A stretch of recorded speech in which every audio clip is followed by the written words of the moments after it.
तो नमस्कार दोस्तों, स्वागत है आपका अपने YouTube चैनल टेक्निकल ट्यूब में। मेरा नाम है अंशुल नामदेव और मैं आज आपके सामने क्लास 4 को लेकर के आया हूं।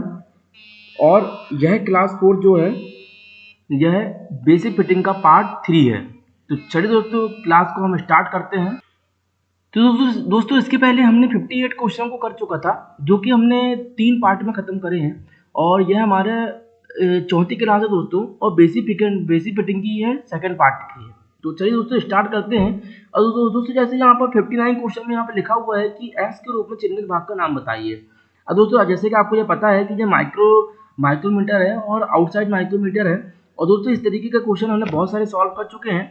तो दोस्तों मैंने आपको बोला था कि जो भी टूल्स वगैरह रहते हैं उन टूल्स का हमको सभी भागों के नाम मेंशन हमको पता रहना चाहिए, और दूसरी बात उनके काम पता रहना चाहिए, और किस धातु को बनता है यही पता होना चाहिए, क्योंकि दोस्तों इससे संबंधित क्वेश्चन बहुत सारे हमको एग्जाम में देखने को मिलते हैं। तो दोस्तों इसमें चिन्हित भाग का नाम पूछा है, मतलब कि यह जो है यह सही आंसर क्या जाएगा, इसका एन आ जाएगा। आगे बढ़ते दोस्तों, मीट्रिक आउटसाइड माइक्रोमीटर की एक्यूरेसी क्या होती है। दोस्तों मीट्रिक आउटसाइड माइक्रोमीटर की ये एक्यूरेसी पूछ रहा है दोस्तों, यह एमएम में पूछ रहा है। तो इसका जो आंसर होगा, इसका आंसर ए होगा 0.01 mm। दोस्तों उसके बाद एस के रूप में चिन्हित भाग का नाम बताइए। और दोस्तों यहाँ पर यह एस के रूप में चिन्हित भाग का नाम पूछ रहा है, तो यहाँ पर हम पहले ऑप्शन को चेक कर लेते हैं कि ऑप्शन क्या क्या दिया हुआ है। दोस्तों लिप बोला है, लैंड बोला है, फ्लैंक बोला है, बिंदु कोण बोला है। तो दोस्तों क्योंकि ये पॉइंट की बात कर रहा है यहाँ पॉइंट की, तो दोस्तों पॉइंट पर ही ये एंगल बन रहा है, इसलिए इसको क्या बोलते हैं, इसको पॉइंट एंगल बोला जाता है। दोस्तों यह हो गया डी पॉइंट एंगल, बिंदु कोण। दोस्तों 62 नंबर का क्वेश्चन है, ड्रिल शैंक में किस प्रकार का टेपर दिया जाता है। तो दोस्तों ड्रिल शैंक में यहाँ पर टेपर किस प्रकार का दिया जाता है यह पूछा है। तो दोस्तों इसमें लगभग जो टेपर जो दिया जाता है यहाँ पर, यह मोस्ट टेपर को दिया जाता है, यहाँ पर अधिकतम मोस्ट टेपर को ही दिया जाता है। दोस्तों मशीन के स्पिंडल में ड्रिल और सॉकेट निकालने के लिए किसका उपयोग किया जाता है। दोस्तों इसका सही आंसर क्या है, इसका सही आंसर है ड्रिफ्ट का उपयोग किया जाता है। प्रतिबंधित स्थान में उपयोग किए जाने वाले टैप रिंच का नाम बताइए। प्रतिबंधित स्थानों में उपयोग किए जाने वाले टैप रिंच का नाम। दोस्तों इसमें जो होता है प्रतिबंधित स्थान मतलब ऐसे स्थान जहां पर हमारा जो टैप रिंच होता है वह बहुत मुश्किल से जाता है, तो वहां पर हम टी हैंडल टैप रिंच का उपयोग करते हैं। तो दोस्तों इसका आंसर क्या हो जाएगा, टी हैंडल टैप रिंच। अगला दोस्तों है, दोस्तों यहाँ पर यह M10 इंटू 1.5 थ्रेड के लिए टैप ड्रिल की आयु की गणना की आकार की गणना कीजिए। आईएसओ मीट्रिक थ्रेड में मीट्रिक थ्रेड 10 इंटू 1.5 थ्रेड के लिए टैप ड्रिल आकार की गणना कीजिए। दोस्तों इसका जो सही आंसर है वह हो जाएगा 8.2 mm। दोस्तों इसका एक कंप्लीट फार्मूला आता है, उस फार्मूले में दोस्तों जैसे कि ये M10 लिखा है, तो ये M10 लगभग जो होता है ये जो डाया होता है हमारा, जो जिसमें हमको थ्रेड बनाना है राउंड सरफेस का, और 1.5 जो होती है वो पिच होती है। तो इसमें टेप ड्रिल का आकार की गणना करना है, तो इसमें लगभग 8.2 mm आएगा।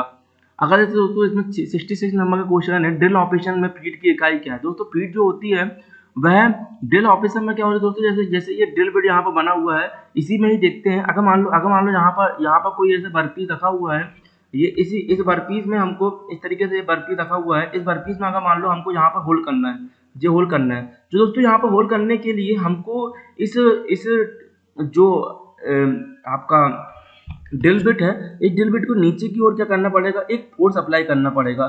थोड़ी थोड़ी देर में एक फोर्स अप्लाई करना पड़ेगा, जिससे ये क्या हो कि ये ड्रिल बिट इस जो मटेरियल है, इस मटेरियल को मोटाई तक क्या हो कि यहाँ पर ड्रिल कर पाए।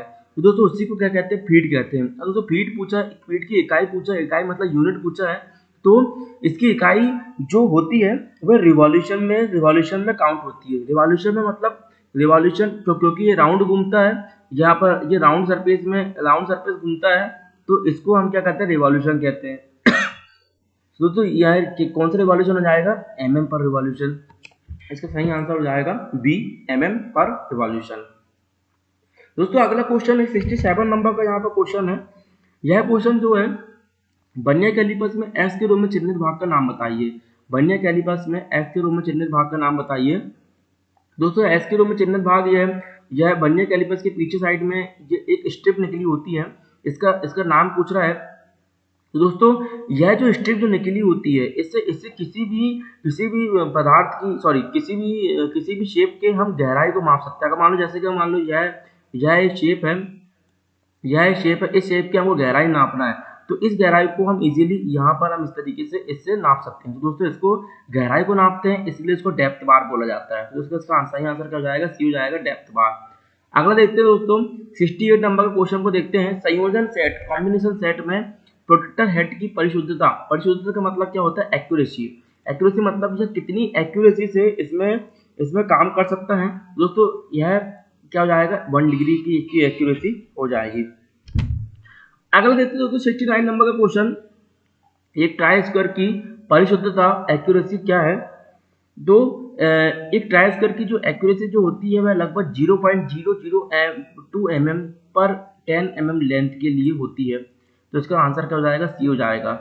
निशान देखने के लिए किस पंच का उपयोग किया जाता है, which punch is used for witness mark. दोस्तों निशान देखने के लिए मतलब जैसे दोस्तों पंच जो होता है उस पंच से क्या किया जाता है कि किस कहीं पर हम कोई भी सरफेस में हम क्या कर सकते हैं कि जैसे कि मान लो ये पंच है, तो यह पंच के ये पॉइंट होता है यहाँ पर, और इस पॉइंट से हम किसी भी सरफेस में क्या कर सकते हैं, हम होल्ड कर सकते हैं, सॉरी मतलब डॉट मार्क कर सकते हैं। तो दोस्तों निशान यदि देखना है हमको, तो इसके लिए हमको यहाँ पर सेंटर पंच का उपयोग करना पड़ता है।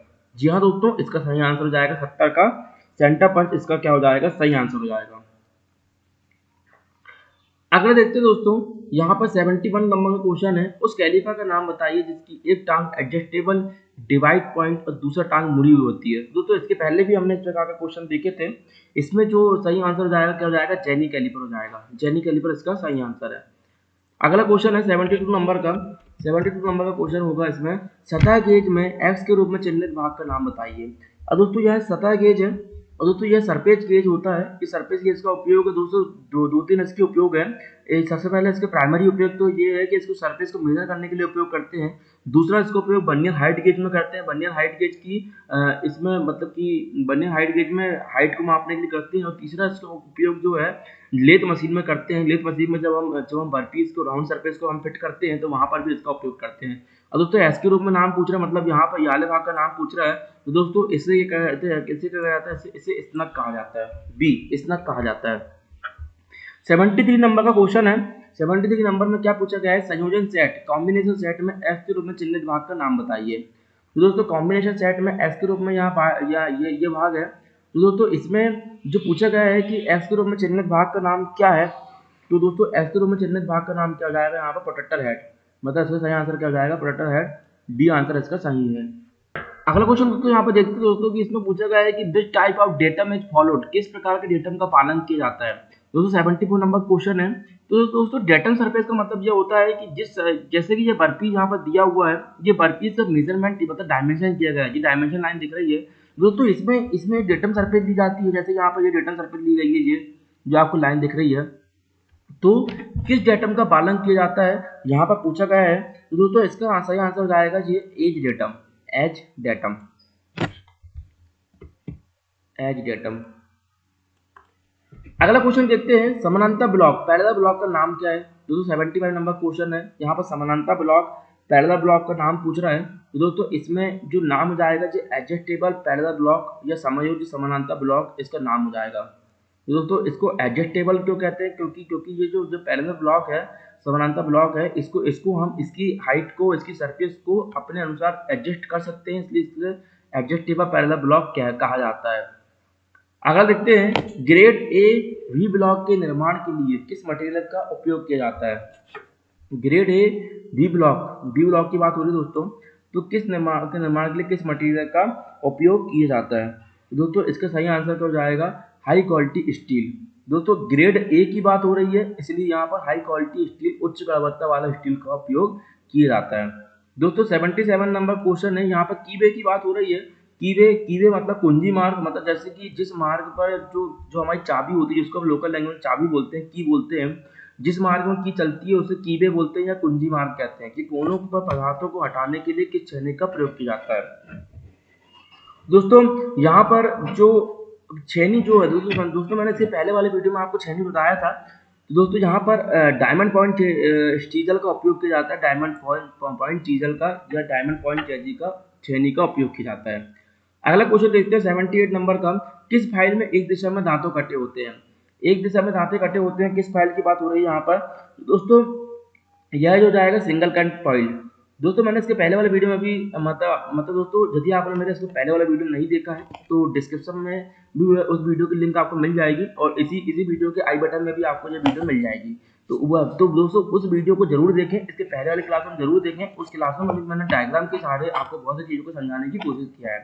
तो दोस्तों इसमें यह पूछा गया है कि किस फाइल में एक ही दिशा में दांते इकट्ठे होते हैं, एक ही डायरेक्शन में दांते इकट्ठे होते हैं, तो इसका आंसर क्या जाएगा? Single cut file. अगर यदि दोनों साइड में दांते कटे हुए हैं तो सेकंड कट फाइल, यदि कर्व शेप में कटे हैं तो कर्व्ड फाइल।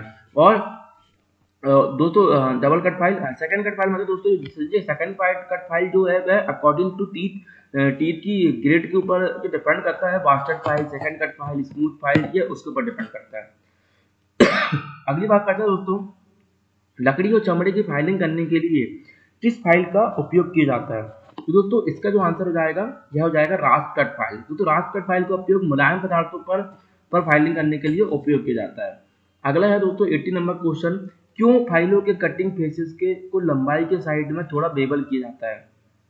दोस्तों अब जो फाइल जो होती है उस फाइल में क्या होता है कि जो आखिरी की जो सरफेस होती है, जो आखिरी मतलब कि जो सरफेस जो होती है उसमें क्या कहते हैं थोड़ा बेबल कट इस प्रकार से हम काट देते हैं एक साइड से। जैसे जैसे जो फाइल है तो इस फाइल जैसे कि मान लो कोई फाइल है तो उस फाइल के साइड में कॉर्नर को हम काट देते हैं। तो दोस्तों क्यों किया जाता है कि फ्लैट सतहों पर आसानी से फाइलिंग करने के लिए, जो फ्लैट सरफेस होती है उसमें क्या हो आसानी से फाइलिंग हो जाए, इसलिए वहाँ की फाइलिंग की जाती है। अगला है ब्लेड की किस पिच का उपयोग कांस्य, पीतल, कास्ट आयरन काटने के लिए किया जाता है? दोस्तों इसका सही आंसर हो जाएगा 1.80 mm। दोस्तों इसके पहले वाले वीडियो में मैंने आपको पिच के प्रकार बताया था कि पिच की फाइन पिच, स्मूथ पिच, तो यह जो आंसर हो जाएगा इसका 1.80, क्योंकि दोस्तों यह जो मटेरियल जो होता है ये थोड़ा हार्ड होता है, तो इसके लिए थोड़ा हमको पास वाली जो पिच होती है 1.80 mm लगभग इसकी पिच का पिच होना चाहिए, उसका उपयोग हम किया जाता है। यदि छेनी का क्लियरेंस कोण बहुत अधिक है तो क्या होगा? तो उसमें क्लियरेंस कोण यदि बहुत अधिक है तो उसमें क्या होगा, जो छेनी जो होगी वह क्या हो जाएगी, सतह से भारी धातु का निकालना, कटिंग एज का टूटना, सतह पर गड्ढा करना। तो दोस्तों यह जो जाएगा इसका क्या आंसर हो जाएगा?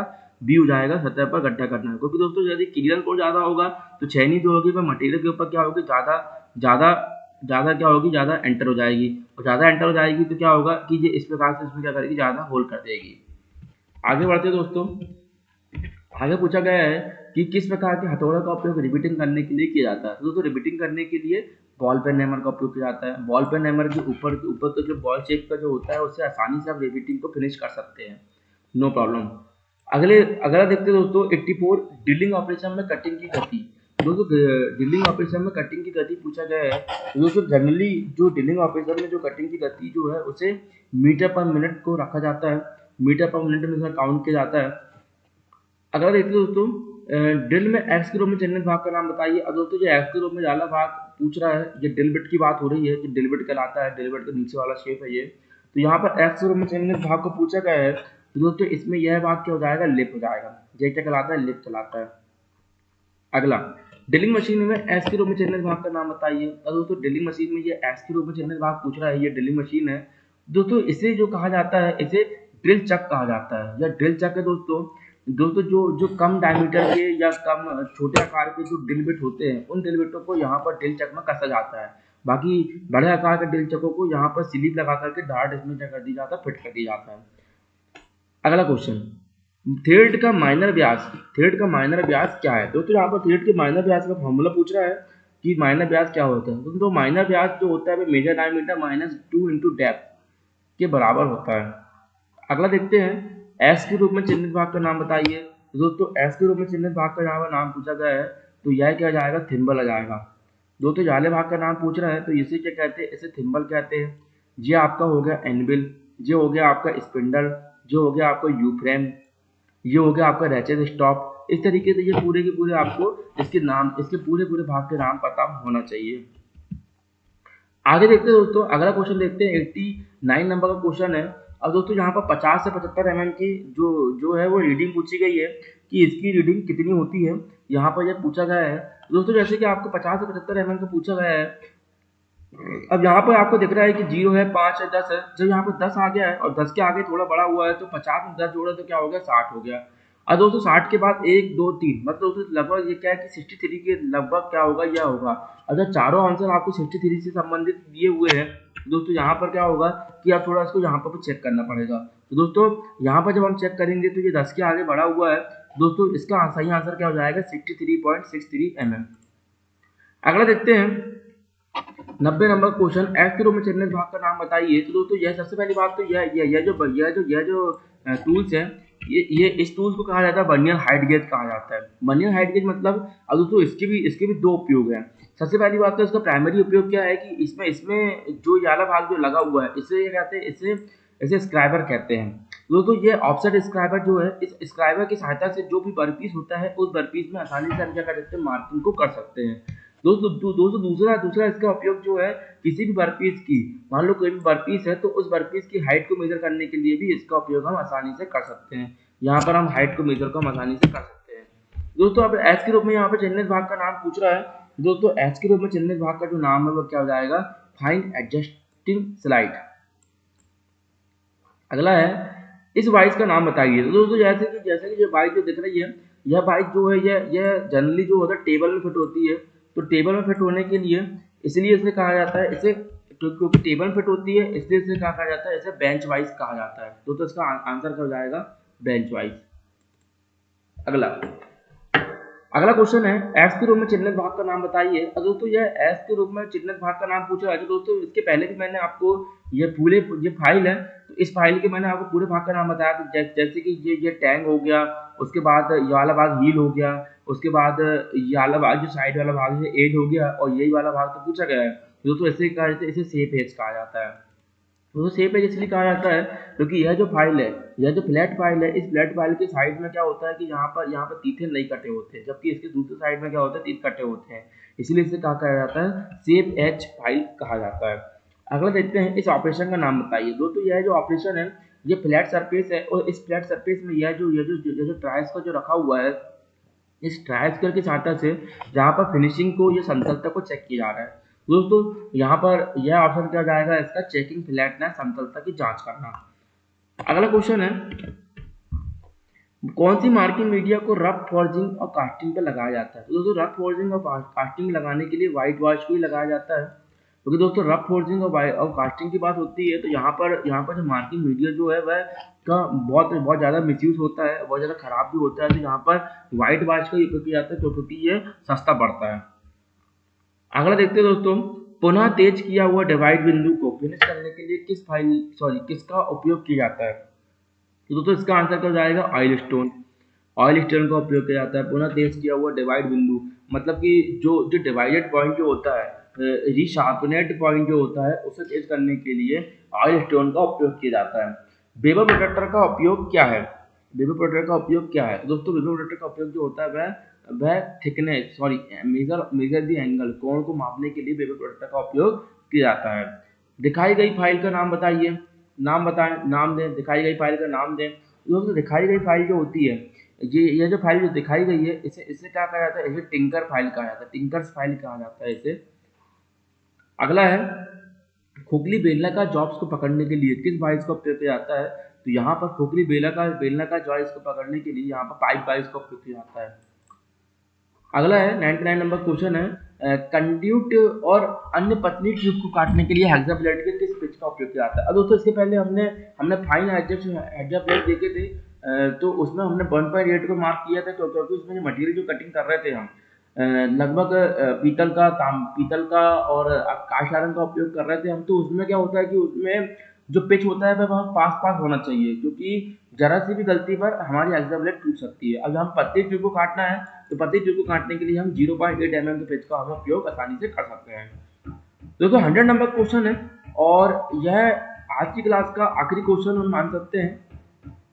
विभिन्न प्रोफाइल को काटने के लिए किस धातु काटने वाली सॉ का उपयोग किया जाता है। तो दोस्तों इसका जो आंसर हो जाएगा वह क्या हो जाएगा, कंटूर बेंट सॉ का हम उपयोग किया जाता है विभिन्न प्रोफाइल को काटने के लिए।